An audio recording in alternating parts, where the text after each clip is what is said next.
రైతు ధర్నా కార్యక్రమం దగ్గర మనం ఒక రైతు అడుగుదాం. పొగాకు రైతులు, మిర్చి రైతులు, కంది, వరి రైతుల పరిస్థితి గిట్టుబాటు ధరలు లేక మేము రోడ్డు పాలయ్యామని చెప్తున్నారు.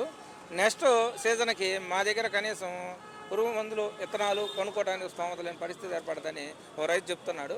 చూడండి అతని మాటలు. పురుగు మందు వల్ల పోయిన గత సంవత్సరంలో ఈ సంవత్సరం మరీ దారుణం. మిర్చి అనేది పోయిన సంవత్సరంలో 25,000 అమ్మింది. ఈ సంవత్సరం 12,000 అమ్ముతున్నారు. కూలీలకి 600 రోజుకి వచ్చేసి కూలీ. ఎట్లా ఇవ్వాలి మేము? ఇలా ఇచ్చి మేము బాధపడాలా? కూటమి అని అందరూ వేశారు ఓట్లు.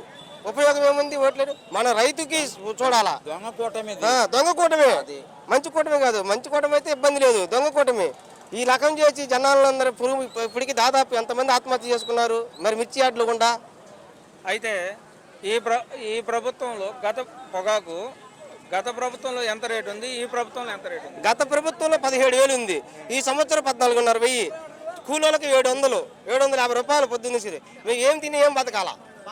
ఇప్పుడు రైతు భరోసా ఈ సంవత్సరం ఒకసారైనా మీకు వచ్చింది? అసలు ఏం లేదు. ఏం లేదు. రైతు భరోసా కాదు, అసలు ఏమి లేదు. రైతు భరోసా అదే. అయితే ఇప్పుడు అయితే మీకు నీకు 15,000, నీకు 15,000, ఎవరు 15,000? ఎంతమంది పిల్లలు కన్యమడినా కంట ఉంటే పిల్లలు వేయటమే. అయితే ఈ ప్రభుత్వంలో సూపర్ 6 పథకాల్లో భాగంగా 45 సంవత్సరాల వాళ్ళకి 18,000 వేస్తానన్నాడు. గ్యాస్ సబ్సిడీ సిలిండర్లు ఇస్తాను. దాని మీద వచ్చినాయి. సంవత్సరానికి 6 సిలిండర్ ఇస్తాడు. 6 ఇస్తున్నాడు సంవత్సరానికి. ఫ్రీ బస్సు రోజు 10 బస్సు వస్తాయండి మా ఊరు. మేము ఫ్రీగా వెళ్తున్నాము. 3 సిలిండర్ ఫ్రీగా ఇచ్చారు. డబ్బులు పడ్డాయి. అమ్మ ఒడి వేసాడు. హ్యాపీగా ఉన్నామండి. 25,000 40,000 అమ్ముతున్నది కింటా మిర్చి. ఉపయోగం ఏముంది?